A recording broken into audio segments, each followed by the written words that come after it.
raise your hand to ask a question, and then we'll call on you, and you can unmute yourself at that time. Try to frame questions that apply to a large group or a situation. If you have an individual question just that pertains to your student, then you can email us. We'll pause at different points for questions, and then we'll leave some time at the end also. If you have questions that you'd like to share also, you can put them on the chat, in the chat box, and we'll get to that. If we don't get to your question specifically, or you just want to share something else with us, you can email any of us, and we'll get back to you. Next slide, Mr. Swick.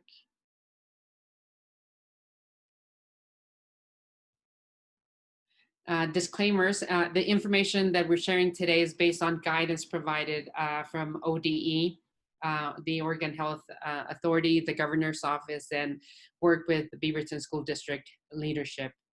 The schedule we shared today is to give you a sort of an idea or a snapshot of what possibly a student's day may look like. It has not been approved by Teaching and Learning, and it hasn't been finalized. They're still doing some discussions and work before we can actually finalize the schedule, but it gives you a snapshot and a general idea of what to expect this coming year. Agenda items is to give you an idea of what comprehensive distance learning is, or the district calls it CDL, to give you ideas around expectations for teaching and learning, schedule for student, like I said, and describe kind of what CDL is and hybrid, and what those two entail, and then discussion around parent and family support for students.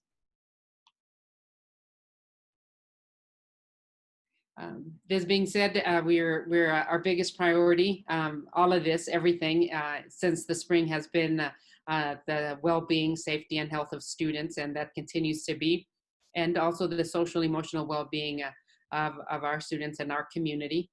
And then family guidance and support to make sure that as we head into this coming school year, it looks very different than the spring. With the full understanding that in the spring we had to pivot very fast, and families, teachers, and students kind of had to work with what they had, but we've had a lot of time to plan, so we'll be able to provide you with more support and guidance around what a student day should look like. And then student engagement, a lot of our students checked out for a lot of different reasons, and that's a task that we're going to take on to make sure that students feel connected, that they feel that there's structure, that there's accountability, so they can engage and participate daily.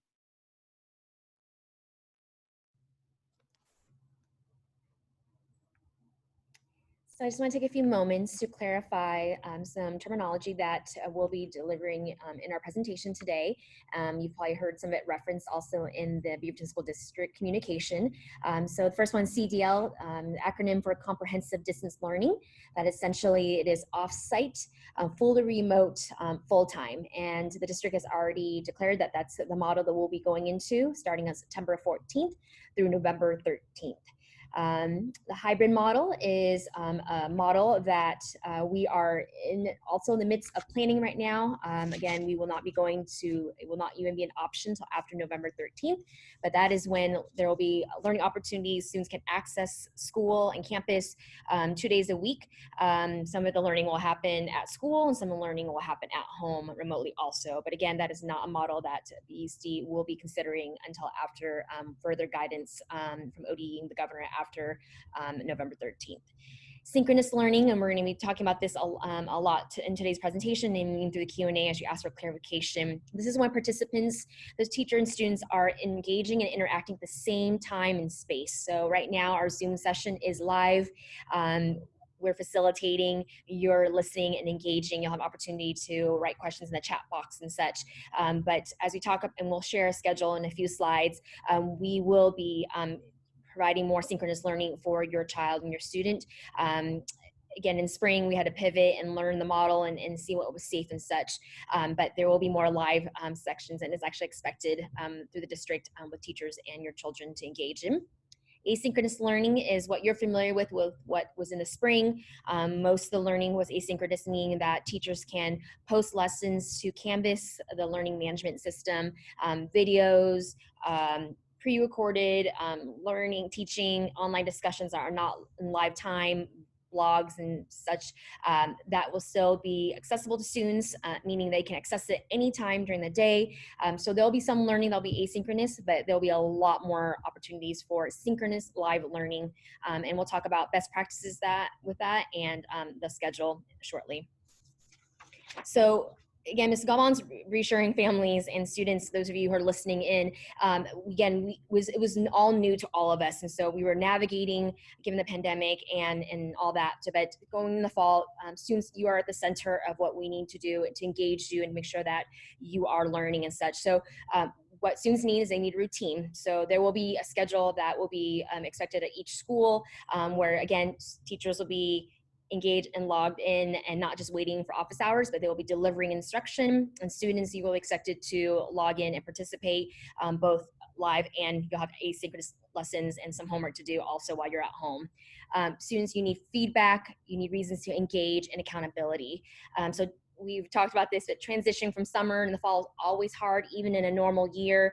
But we definitely think it's very important that we're going to, from the start, engaging our students. And if students are waking up late and not engaging to their first core, for example, or for whatever reason, our care team, meaning counselors, social workers, admin, all teachers, we're going to be calling, emailing, and really making sure that students are they can access CDL as best as possible. Students are needing to feel connected with their peers. That's one of the biggest feedback that we've been given through the district K-12. They're missing and wanting to learn and just socialize with their peers. And so we need to be very innovative, and we need to build that time in so that students have the access to learn with their classmates and such. And we need to model that and make sure that we are available for students wherever they are at with the CDL model. Families, again, today it's very important that we created 3 live sessions for families. You need ongoing guidance, information, support, and communication, and we're going to prioritize that as we're all trying to navigate what this will look like. It will definitely probably be more intense because the expectations were we were learning in the spring, but in the fall, there's accountability for all stakeholders, and so we'll be there for you to answer questions and make sure that you have this information. For staff, the priority, in order for CDL to go well, or even a hybrid model, we are able to move toward that later in the school year. They need professional development. So there are teachers at Stoller that were proficient and masterful at flipped classrooms and Canvas, like really good at it. And then there are a lot of teachers who didn't use it very well or didn't know how to use it. And so the district right now, teaching and learning, we're providing right now, they're not on contract, but there's a lot of optional PD that a lot of teachers are already accessing, and they're being recorded. And then the last 2 weeks, August and after Labor Day, teachers and staff are going to have 2 weeks of professional development. And this will be a lot of the learning is what's best practices for delivering CDL that is meaningful and relevant and engaging for students, especially 8th graders who are on the cusp of going to high school. So they need to be very prepared for rigorous learning and, again, engagement with their peers and teachers. And lastly, we ask, and as many of you have already communicated to us through email or replying school messenger, we're all learning, but we are putting a lot of pressure on the adults ourselves to make sure that we are doing what we need so that students feel like it's a different experience. And for families that comes fall and winter, it's a learning experience. And so please be patient as we're still trying to work through some of it. But again, we're gonna be much more ready going into September 14th.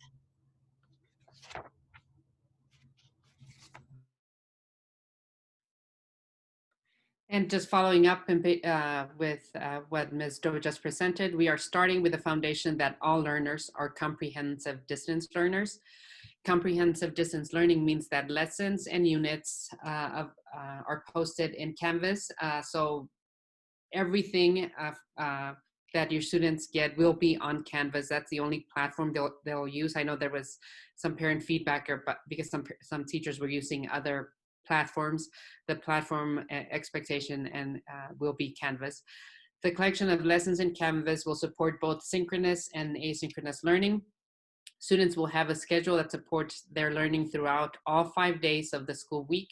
If conditions permit a return to campus, we will implement a hybrid learning model, and we'll talk a little bit about that. We would like to design a comprehensive distance learning model that will remain viable when hybrid learning is implemented. but questions about staffing, enrollment, and potential changes due to contractual obligations make it challenging for us to predict that and be certain about what that will look like. And the hybrid is when there will be an opportunity for those students that wanted to come back in the building. Do you want to go to the next slide, Mr. Swick? A daily schedule will support daily courses in humanities, math, and science. Students will enroll in physical or PE or health and an encore class. The frequency that electives meet may vary from school to school or student to student. Students will have synchronous learning sessions for each class, and students with an IEP will have synchronous learning strats classes, and that's the extra support that they get.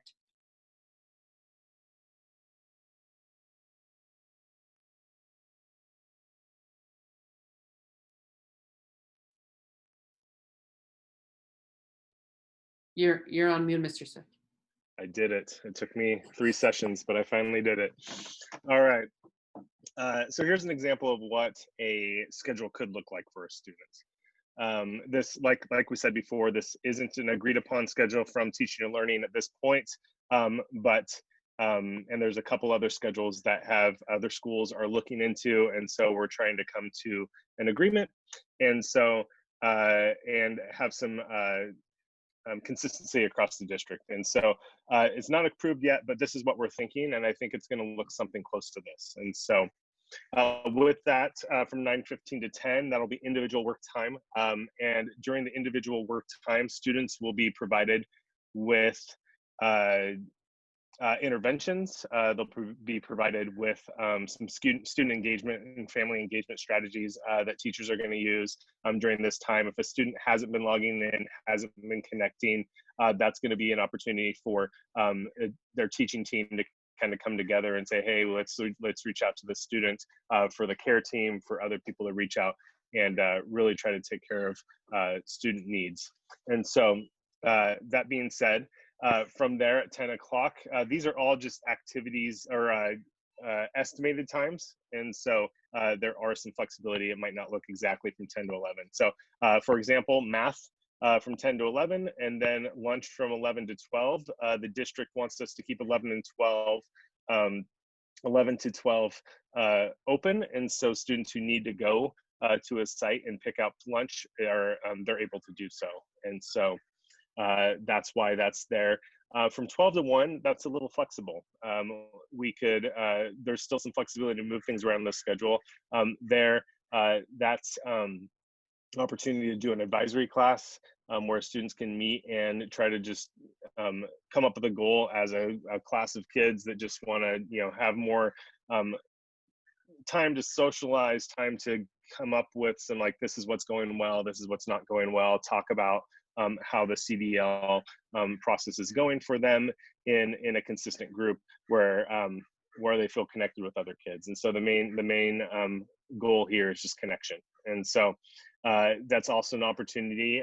We all have kids at home, and so we understand that that's also an opportunity where it might be that parents have to take a meeting, or they have to go online, or there might need to be some flexibility. And so and like I said, this is a sample schedule, and so it's not necessarily the exact period where math and science and humanities, those are all interchangeable. Students could have humanities first and then math second and science last. Those three can move around. And so on this example, on Monday, the student would end their day with health and PE, and on the Tuesday, they'd end their day with encore. And encore is their elective course, their band, their drama, their choir, their art, their tech. I'm missing some, I know. But those are the opportunities for students to take those courses in their encore class. And so, for example, on this schedule, a student would see their health and PE teacher on Monday, and then they'd see them again on Thursday, and they'd see their elective teacher on Tuesday, they'd see them again on Friday. And so during the learning section, from 3 to 4 there, the health curriculum might be what's taught. And then you see on Wednesday, there's a PE fitness activity. That might be where the PE teachers give students the task of create a fitness goal, track your fitness goal, take your blood, your heart rate in between this and that, and set a goal, make a plan to meet your goal, that kind of thing. Those PE learning targets that students need to meet. So They can also do some PE activity time Monday and Thursday during that time. And like I said, some students are going to have electives on Mondays and health PE on Tuesday, and some students it's going to be vice versa. And so the Wednesday time and that time from 9:15 to 10 a.m. is going to be some time that's set aside for interventions, and that could be where our students served by special education receive their specially designed instruction. And so if they have goals for math, they might have a math learning strategies class on a Wednesday. If they have goals for organization, they might meet between 9:15 and 10 for students served by special education. ELL students might be served during those times as well, along with some push-in opportunities. If students are trying to or have their goal in math, the teacher might meet them in their math class and pull them out into a smaller breakout room once the math instruction is done for the day in order to provide that specially designed instruction. So that being said, Wednesday is also a time for asynchronous learning. It could be a time for group work where teachers in different classes say, hey, I need you to meet online with your group on Wednesday, and you're working through a science lab together virtually, or working together on a project virtually. The other thing is silent sustained reading. That's something we used to have via Literacy Core Plus, and through Humanities. Humanities time has been shortened this year in this schedule from a 2-hour block to a 1-hour block. And therefore, some of the things like silent sustained reading and goal setting about frequency and speed of and comprehension of reading, that stuff can move to Wednesday as well through that model. And so that's the schedule that we're thinking about. Like I said, not approved from 12 to 1. Like I said, that there's some flexibility built in here for things like advisory, to add advisory class. Some families are just going to need, extra flexibility in the schedule where they're not going. And so the schedule those times are flexible. Those times could change. We could push everything up to the beginning, closer to the beginning of the day. Students can end at 3 and then have advisory at the end of the day. We're still working through some of those details. As soon as we know, we'll send that out to you. Thank you, Mr. Swick. Go ahead, Ms. Jo. Go ahead. Yeah, clarification. Thanks, Mr. Swick. That was really helpful. Some of the questions so that we can, because I know there's some dialogue going back and forth. Canvas is the learning platform, and so 100% of teachers will be using it, so no more Google Classroom. But as far as the schedule that you're seeing, the proposal that teachers will be available, right now we're looking at Zoom. The district needs to finalize whether or not we have enough licensure for the capacity of our district. But classes will, if they're going to be interacting synchronously, it will be via Zoom. Canvas does have some platforms where they can do some forums, but that will not be the go-to. I think Zoom will be the go-to if that's where the district lands. So I just want to clarify that because that's come up several times. Then there's a question about band, and will band continue? It will continue. What it looks like is still to be determined.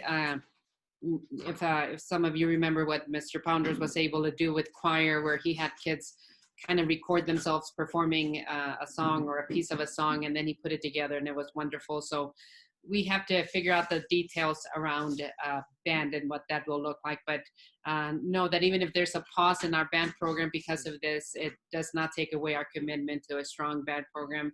All the work that Mr. Van Dyke had done is still going to continue, and he was excited about it, and so were we, and our band students. Maybe because they're 8th graders can continue it in high school, but as far as Stoller, we're still committed to a strong band program. Let me see, another question. How will lab work be done, specifically if kids start chemistry? That's another one of those questions. Teachers try to get as creative as they could, having kids work from home and use resources at home, but we're aware that that's something that's tricky. So it will mean us working with teaching and learning and some of the staff there to guide teachers around PD and trying to figure out how to get students the resources they can have at home to do labs, because that's really the big question. What is the frequency of P and electives at Stoller? Do you want to take that question, Mr. Swick or Ms. Doe? Yeah, so PE is going to and electives are going to meet twice a week, and so as this schedule, this is the period where it meets might move around, but the student will have PE on one day and elective on the next day, and at this point. Um, uh, we're looking at maybe switching electives at the semester, and so students will have an opportunity for 2 electives throughout the year. Then there was a question that said, how many hours of synchronous learning per day? And again, looking at this hypothetical schedule and keeping in mind that it's sort of a hypothetical. You have math, you have science. I'm looking at Monday, humanities, health or PE. All of those classes would have a synchronous session. The teacher wouldn't necessarily, like, let's say I'm the teacher in this session right now, and I had 274 students. Well, I'm just kidding. I wouldn't. I would deliver my lesson 15 to 20 minutes long, live, just like I'm doing right now. Then the goal is that then kids they'd break off into smaller groups for sessions and breakout rooms. The teacher then, sends them off to do independent work and collaboration where kids are still learning with each other and from each other, and the teacher hops into different sessions and it helps guide or answer questions or clarifies things, and then goes back or goes to other groups. So that's kind of the thinking there.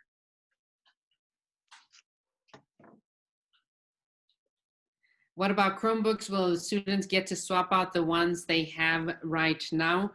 I think, are we going to deliver new Chromebooks to everyone? I don't know if, Sean, I think you were there or Ms. Doe. The last time I talked to our technology support person, TSS, they said that we're going to be switching them out. Oh, nice. The question there then would be around the logistics around it. I know, like, for our incoming sixth graders, we need to get them Chromebooks. It will probably be kind of a staggered pickup or swap, kind of what we've done we did with some things in the spring and in the summer, so that there's minimal contact, with all precautions taken. You maybe drive up, we give you a designated time slot, and we swap with you. That's what I'm envisioning. How would choir work? And choir would work kind of like I explained earlier in Mr. When Mr. Pounders did. He delivered a lesson. He probably does synchronous instruction, and he can have kids. And I'm making this up because I'm not a choir teacher, but working on a song together in a breakout room, and then they can record themselves, and then, like I said, put together a wonderful choir. That was all done remotely in the spring. Do we really need Zoom PE fitness activities? I'll tell you that as a parent, I was really happy when my kids' PE teacher gave them activities, because they did it. I just watched as they, ran around or jumped on the trampoline or, climbed stairs or whatever. So I don't know, but if you're saying does it have to be live Zoom? That's a good question. My son didn't like live doing exercise for the whole group. So I think that will be something that still needs to be worked out. I don't know what the PE teachers would say about that. I don't know if you have any inkling, Ms. Doe or Mr. Zwick. No. And the Wednesday work that's written there on the Wednesday, that's all asynchronous work. And so that's all work that students might set a personal goal and do that PE fitness on their own. There's still learning targets when it comes to PE about setting goals, physical goals, and learning how to meet those goals and tracking your progress and that kind of thing. Those are all learning targets that are for PE, but they're also life skills that I think are valuable to learn. And so I think that's one of those asynchronous activities where you would at least once a week want to get out and do something physical because it's good for your health. And then the question is, will there be any Zoom teaching sessions? Absolutely. That's the synchronous learning we're talking about. All classes will have that. Are teachers furloughed on the 5th day each? No, there's no furlough days, at least at this point, no. There's after school options that are in person, which makes more sense in terms of fitness. I'm not sure if I understand that question. Whoever asked that question, do you feel comfortable explaining it? There's after school options that are in person. Are you saying that as a family, somebody can sign their kids up for like a club sport or something, and then they can be in person? Yes. Okay. Yeah. Yep. Okay. Is it possible if science and humanities, again, I don't know that they'll be so late in the afternoon. This is just a hypothetical schedule. Encore are the electives. High school call them electives. Elementary schools call them specials. It's PE, it's choir, it's band, it's drama, it's technology, it's Spanish, it's all of those classes. Do we want to move on the slides and then come back to questions, Mr. Swick, so we can make sure we have time? And I wanted to make sure that I addressed flex for families deciding between flex and the Stoller as an option. If a student enrolls in flex, they are no longer part of their homeschool. In our case, they're no longer part of Stoller. They're not a Stoller student. The resources and familiarity of the homeschool will no longer be available to students. There is a social emotional benefit for staying at your homeschool. And I'm just reminding you that we are online through November 13th. If after November 13th, if public health concerns are still an issue, I'm imagining that CDL will continue to be an option. And I don't know if you remember that there are certain metrics that the governor said had to be met for us to be able to come back in the building. I'm going to go to the next slide. So one of the big things around all that is the importance of building a community for your students, the community, and that is for academic support, for social and emotional support. And that's why I think it's really important for you to remain at your local or your home school, because you'll be able to reach out to teachers, to counselors for support. There's a counselor per grade level, as you know. This coming year, we're going to get a fourth counselor, as Ms. Doe and Mr. Swick and I plan kind of what that fourth counselor, what their duties would be. I can imagine that it would be a lot of social emotional support for students that are struggling with, sometimes I think, feeling isolated, feeling disconnected, or just exhaustion, to be honest, exhaustion from all of this, and reaching out and having some kind of groups on via Zoom to provide another avenue for them or another source of support. We will have a social worker that's half-time at Stoller. They'll work also to kind of wrap around and support students, and obviously the student manager, and then the three of us. The biggest thing is to stay connected and reach out when you're needing the support. And again, I think it's easier for you and for your students to do that at Stoller than to a completely online platform where your student may or may not know anyone.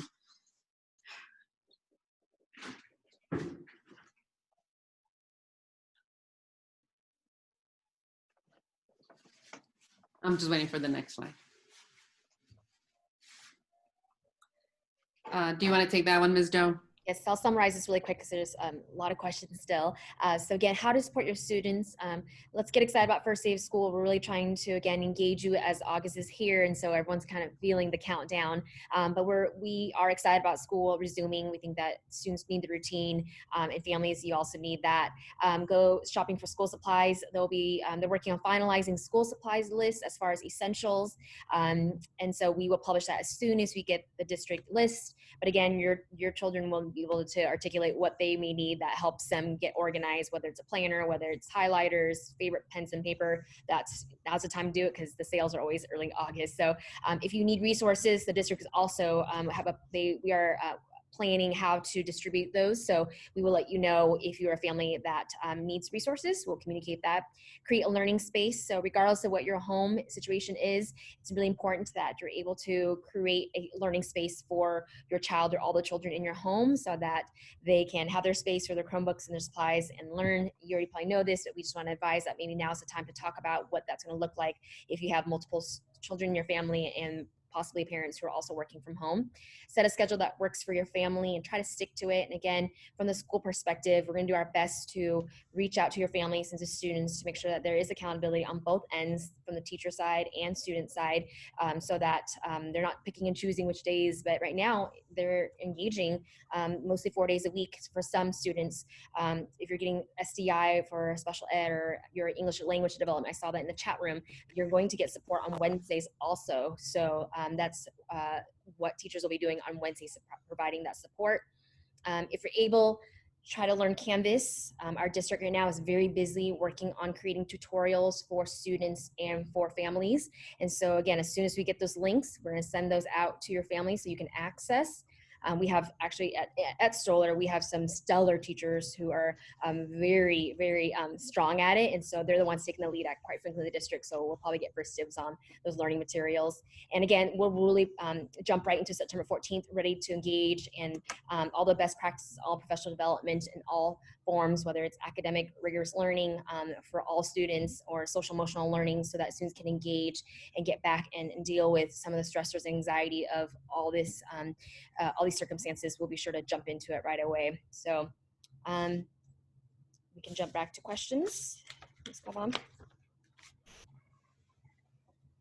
Okay, let me see, where do we leave off? Yes, Spanish is still being offered.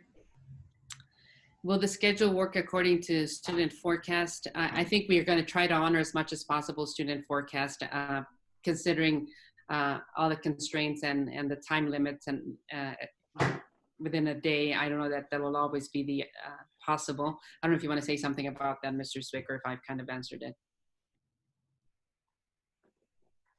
Yeah, I mean, student choice is definitely something we value. The difficult part with student choice is when we look at setting up a schedule that could be used both for CDL and for comprehensive distance learning and for hybrid.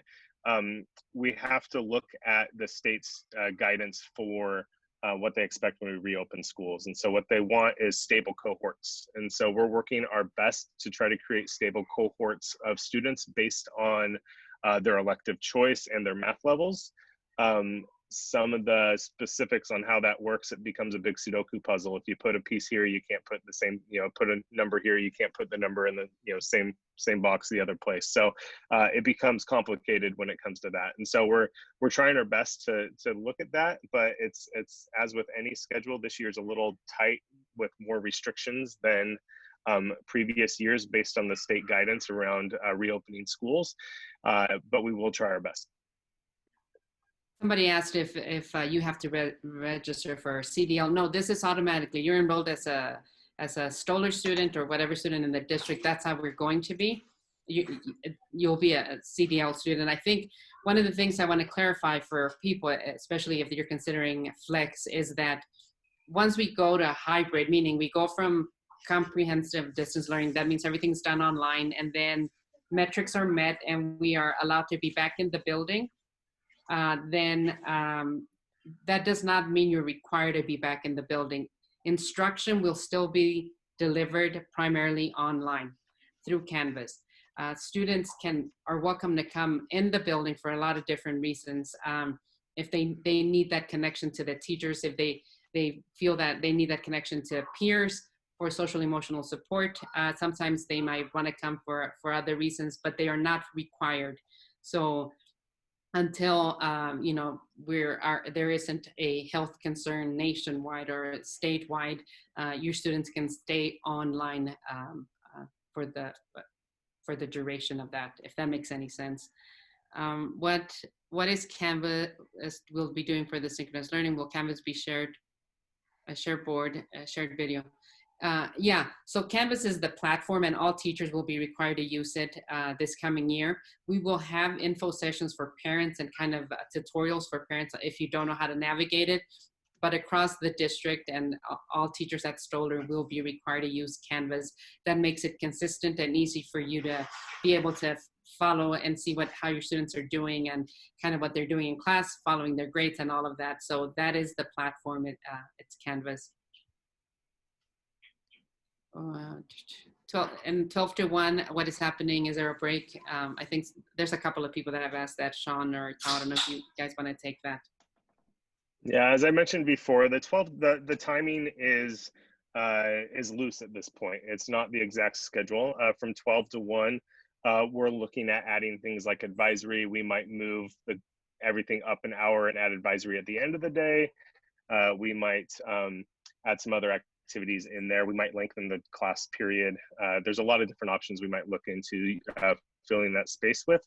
It's also just kind of keeping in mind with the needs of families and trying to figure out if having meeting time for parents and that kind of thing, where they could be less hand-on during the middle of the day might be helpful for families at work. I know it would be in my case with 3 kids. So it's one of those things where we're trying to figure out how we're going to best support families, how we're going to best support kids, and make sure the learning gets done. Since I'm talking, I'm going to answer some questions about math because there's a lot of math questions in here. Students will have an opportunity to ask their teacher to be placed in a higher math level if they are attempting to. We're looking into creating placement assessments. I don't know if they're going to be online exams or online go formative tests that a student would take where there's a log in at this time and you have an hour to complete it and the teacher shuts it off at the end of the hour. And I don't know how that's going to work yet. So we're looking into that. We're meeting with teachers. We're going to talk to teachers about how they want to best assess kids, but that's going to be happening instead of last year we had 180 kids come in before the start of the school year that wanted to move up math levels. A few of them succeeded, but we can't have 180 kids in the building this spring or fall. So what we're doing is looking at online options to do that, to move up in levels. PSAT questions. I am in charge of testing, and I haven't heard anything from our district testing coordinator around the PSAT. PSAT is it's run by the College Board who does the SAT. They're fairly restrictive on how they give out that test, and so their test security standards are pretty high. And so the idea of an online test, I don't know if they have that available or if they want to do it at this scale. So we'll unfortunately we have to say to be determined, and I don't like saying that. So, but yeah, we don't know yet. Thanks. So a couple of questions. Is humanities now an hour instead of 2? Yes. So are we doing CDL until hybrid is possible? Yes, that is the case. And again, when it is not right now, CDL is through November 13th. Hypothetically, we're in the building if you choose to send your student to the building, November 16th. If you think your student needs that support for whatever reason, academic, face-to-face with a teacher, with the peers, or you just continue online instruction. Good. Let me see. I'm trying to go through all the questions. Can you please clarify if these core classes are via Zoom? Yes, they are. They are. So you would have, so if I'm let's say I'm a humanities teacher and I have a class of 30 students, I would have this class via Zoom and deliver a lesson, ideally between 15 to 20 minutes of teacher talk, delivers the lesson, sets it up, then sets students out for breakout sessions and different kind of what we call breakout rooms. The teacher then, just like they do inside in the classroom where they do collaborative work, they check in on different groups. They will check in different Zoom sessions and answer questions, clarify their understanding, and have students collaborate. And that's also one of the things that I think teachers and students missed in the spring, working with each other and doing a lot of teamwork and activities together. Let me see what else is there.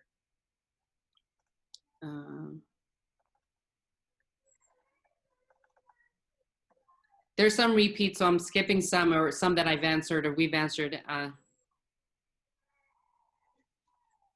There should be probably some 15. Do you see that kind of breaks between Zoom classes, Mr. or Mr. Swick? I don't know if you want to take that one. I'm guessing that we'll have breaks. When will the hybrid model school start?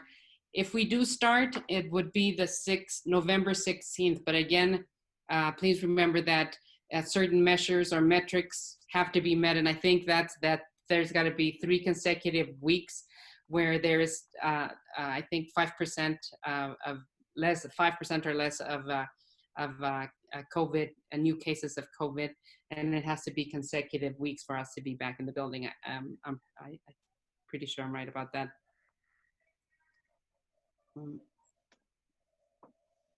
How will classes determine when often they meet via Zoom? Is there a minimum requirement? So every time there's a class, you'll meet via Zoom based on your schedule, if that makes any sense.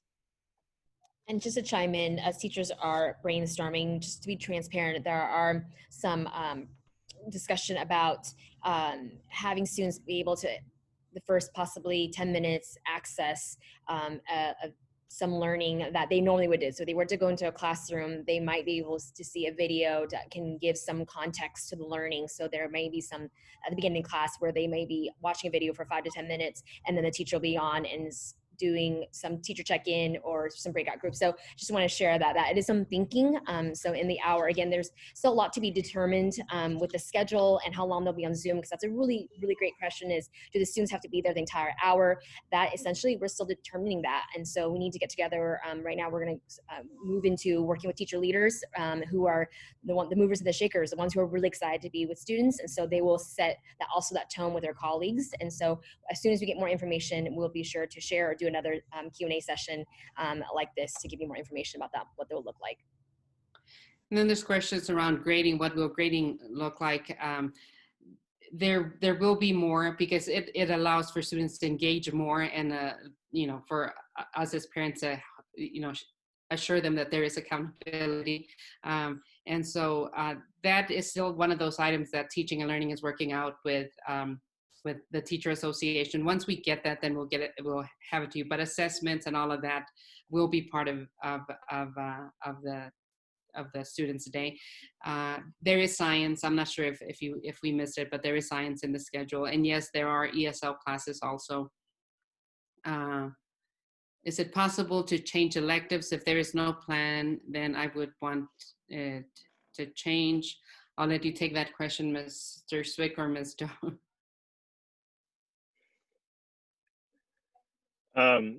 That's really complicated.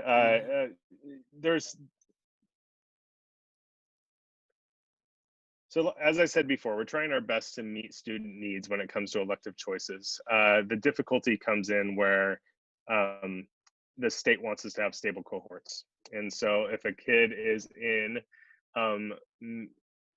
Algebra 1 and that class, and they're in Blue Hall, they're going to be in Science and Humanities in Blue Hall with other kids in Algebra 1.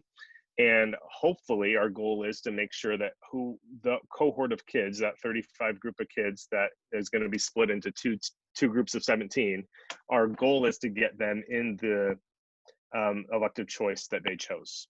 I don't know if that's always going to be possible. And if we start making changes that affects attendance days, that affects busing, I don't know if those are going to be possible. A question is, can you go ahead? One of the big questions that are popping up, when are you going to see your schedule? And so throughout the summer, we work really hard to build the sections, and we have, again, these parameters that we need to, at any time after November 13th, be ready for hybrids. So in general, regardless of how we open the building, it takes us all summer, and counselors come back to work through their contract at the end of August. And so we need their touches and their hands on the schedule, because they know students and families. And so just like regular school, when school would open in the fall, we will be ready for you to view on student and parent view, likely just a few short days before September 14th.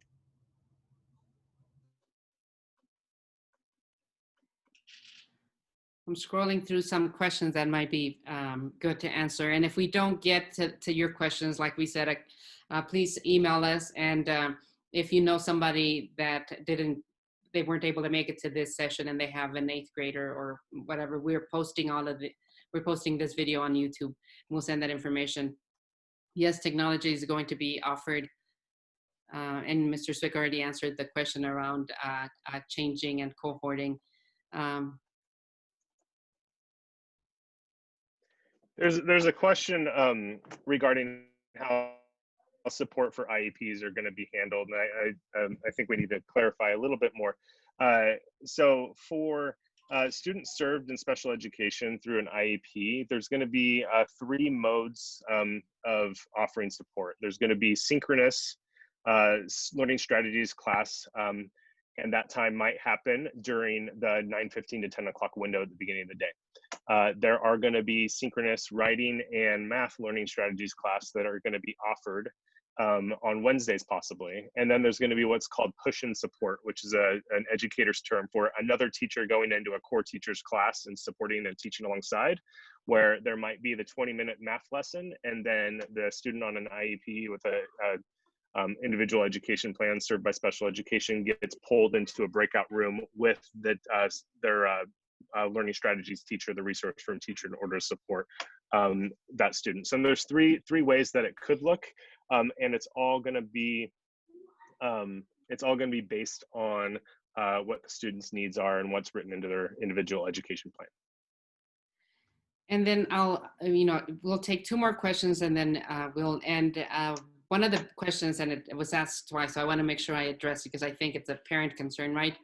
Around how can teachers control for behavior that's not appropriate on Zoom, and the fact that in the spring some teachers were reluctant to use it because there was an incident that was very inappropriate. And I'll tell you that teachers were trying to reach out to kids as much as they could, so mistakes were made around. I'll give you an example. Right now, when we're letting you in and admitting you, we have to assume that everybody logging on is a parent or a student. However, for teachers, there's a lot of things, a lot of precautions they can take. They should only admit students they know, and they will only admit them if they have their actual name, so they know that they're part of their class. They won't admit anybody else. They have some controls to make sure that they're the only ones sharing, that they're the host, and there's all these precautions that were put in place now by the district. At that point, again, it was early in us starting all of this, so those things weren't put in place, or the teachers didn't really know how to use it. But now we're good, so that won't happen. And then just like it could happen in any day, even if we were in the building, sometimes students have a day where they're gonna not make the best choices that they could, or not be their best selves, and then we'll just deal with that on an individual basis, if that makes any sense. One more question. Let me see. Ms. Doe or Mr. Swick, do you see a question that would benefit the whole group? And I'll remind you that if we didn't get to your question, please email us.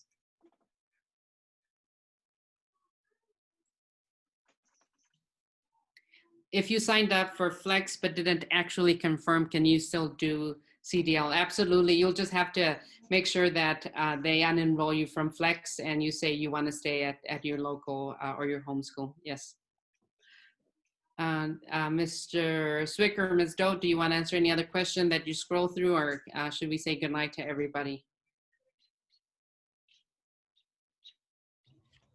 Looks like families are requesting a FAQ. Yes, we're going to try our best to put together from all the questions with 6th to 8th grade parents that are common, and then some will be more specialized for returning families and for incoming 6th graders.